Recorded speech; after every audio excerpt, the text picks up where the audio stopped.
अगर कान में आवाज कम हो जाए, सुनना बंद हो जाए और पानी जैसा कान में से कुछ बहता हो, तो ऐसे में ये सिर्फ एक इन्फेक्शन तो नहीं बल्कि कान के पर्दे में छेद हो सकता है।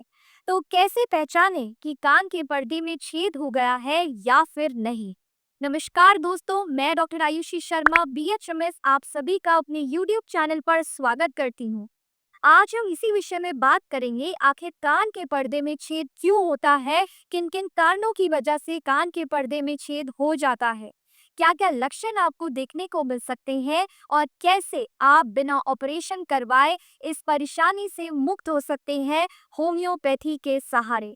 कान का पर्दा तो सुनने की ताकत होता है और अगर कान के पर्दे में छेद हो जाए तो जिंदगी भर सुनने में दिक्कत आती है। तो ऐसे में वीडियो के एंड तक जरूर बने रहिएगा, क्योंकि आज हम इन सभी बातों के बारे में बात करेंगे और क्या पता आपकी समस्या समय रहते ठीक हो जाए। तो वीडियो को एंड तक जरूर देखें। चलिए शुरू करते हैं। सबसे पहले हम बात कर लेते हैं कि जो हमारा कान है वो काम कैसे करता है। जो कान है वो 3 हिस्सों में बटा हुआ है। सबसे बाहरी हिस्सा को हम आउटर ईयर के नाम से जानते हैं और यहाँ से आवाज घुसती है। फिर आता है मिडल ईयर यानी कि बिचली हिस्सा, जिसमें की टिम्पेनिक मेम्ब्रेन होती है, जिसे हम कान के पर्दे के नाम से जानते हैं।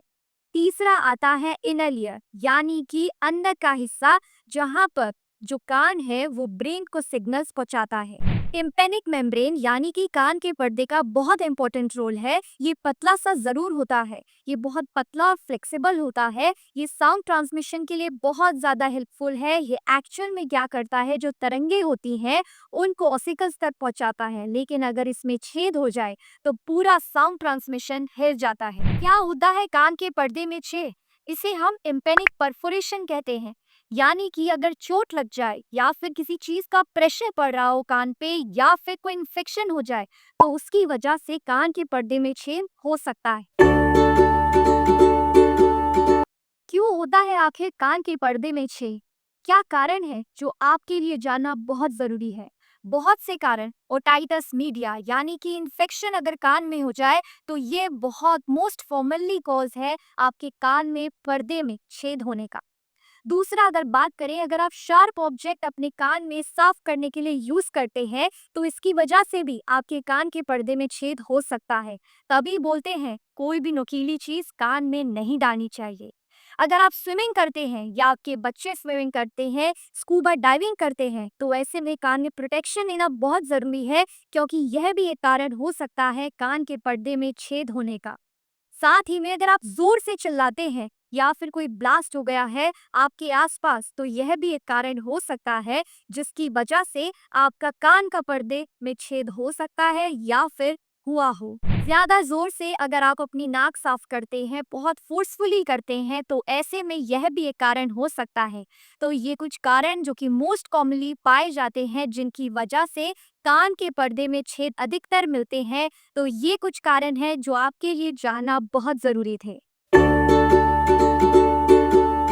कुछ लक्षण कैसे पहचानें कि क्या आपका कान का पर्दा फट गया है? तो कुछ लक्षण आपको देखने को मिल सकते हैं, जैसे कि आपके कान में से कुछ पानी जैसा, कुछ पस जैसा बहता हो। साथ ही में आपके कान में सीटियां बजती हो, सीटी जैसी आवाज आती हो। आपको बहुत ज्यादा दर्द महसूस होता हो, बहुत ज्यादा इचिंग रहती हो और कुछ केसेस में आपको चक्कर भी आ सकते हैं। साथ ही में आपको बहुत ज्यादा दर्द भी हो सकता है। तो ये कुछ लक्षण है आपको देखने को मिल सकते हैं अगर आपके कान के पर्दे में छेद हो गया है तो। एक्चुअल में अंदर होता क्या है, जब इन्फेक्शन होता है उसकी वजह से पस बहुत ज़्यादा इकट्ठी हो जाती है, बहुत ज़्यादा एक्यूमुलेट हो जाती है, जिसकी वजह से वो कान के पर्दे यानी टिम्पेनिक मेम्ब्रेन पर प्रेशर डालती है। और पस का प्रेशर पड़ते ही, अगर बीमारी बहुत टाइम से है यानी कि इन्फेक्शन बहुत टाइम से है, तो पस का प्रेशर पर्दे पर बढ़ेगा, जिसकी वजह से पर्दा तो बहुत पतला सा होता है तो वो फट जाता है।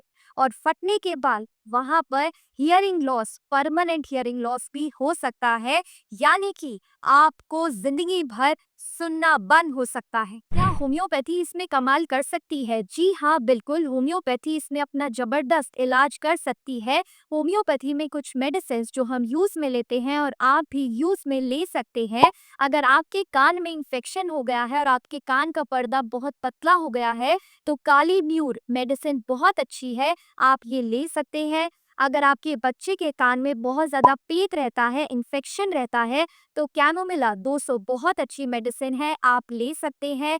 साथ ही में अगर आपके कान में बहुत ज़्यादा पस बनता है, कान बहता है, तो सिलिशिया बहुत अच्छी मेडिसिन है, इसके लिए आप सिलिशिया ले सकते हैं। अगर आपके कान में से बहुत ज़्यादा पस निकलता है और बहुत ज़्यादा बदबू आती है उस पस में से, उस पानी में से, तो आप मर्क सोल मेडिसिन ले सकते हैं, बहुत अच्छी मेडिसिन है। लेकिन याद रहे, आप ये सब मेडिसिन डॉक्टर के सुपरविजन में ही लें। आप मुझसे भी कंसल्ट कर सकते हैं।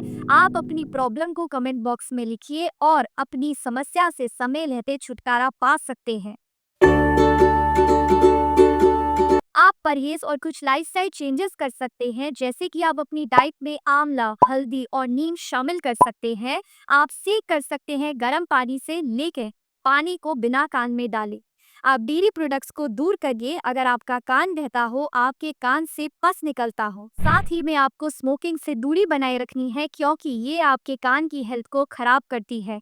तो ये कुछ लाइफस्टाइल चेंजेस और परहेज हैं जो आपको करने हैं। अगर आप इस समस्या से बचना चाहते हैं, अगर आप चाहते हैं कि आपके कान के पर्दे में छेद ना हो, तो आप अगर स्विमिंग करते हैं या फिर आपके बच्चे स्विमिंग करते हैं, तो आप ईयर प्लग्स का इस्तेमाल कीजिए, क्योंकि prevention is better than cure, आपने सुना होगा। ऐसे में रेगुलर ईयर चेकअप कराइए और अगर आपको इन्फेक्शन हो जाता है तो उसे अवॉइड ना कीजिए, उसे टाइम रहते ज़रूर ट्रीट कीजिए। होम्योपैथिक ट्रीटमेंट के लिए आप मुझसे कंसल्ट कर सकते हैं। और साथ ही में आपको अपनी डाइट में बहुत सारी चीज़ें, जैसे खट्टी चीज़ें भी अवॉइड करनी है, डेयरी प्रोडक्ट्स भी अवॉइड करने हैं, हेल्दी चीज़ें आपको लेनी है और साथ ही में आपको अपना ध्यान ज़रूरी रखना है। आपको अपने लक्षणों को नज़रअंदाज नहीं करना। अगर कान में से पस बह रहा है तो तुरंत आप कंसल्ट कीजिए। दोस्तों, कान का पर्दा हमारी सुनने की ताकत होता है। कान का पर्दा एक छोटा सा और बहुत पतला सा तो होता है, लेकिन इसमें सुनने की ताकत होती है। इसीलिए अगर अभी तक आपके कान के पर्दे में छेद नहीं हुआ है, तो ये पूरी वीडियो आपको देखनी ज़रूरी है, क्योंकि इसमें मैंने बताया है किन किन चीज़ों को आपको प्रिवेंशन करना है। और अगर कान के पर्दे में छेद हो गया है, तो उसके लिए आप होम्योपैथिक ट्रीटमेंट चुन सकते हैं और होम्योपैथिक ट्रीटमेंट के लिए आप मुझसे कंसल्ट कर सकते हैं। वीडियो अगर पसंद आया हो तो लाइक कीजिए, शेयर कीजिए, जितना हो सके, जितना आप कर सकते हैं अपने व्हाट्सएप पे स्टेटस लगाइए और चैनल को सब्सक्राइब करना ना भूले। वीडियो पे कमेंट करके ज़रूर बताइए क्या आपके कान में भी पर्दे में छेद हो गया है। नेक्स्ट वीडियो तक के लिए स्वस्थ रहिए, खुश रहिए। धन्यवाद।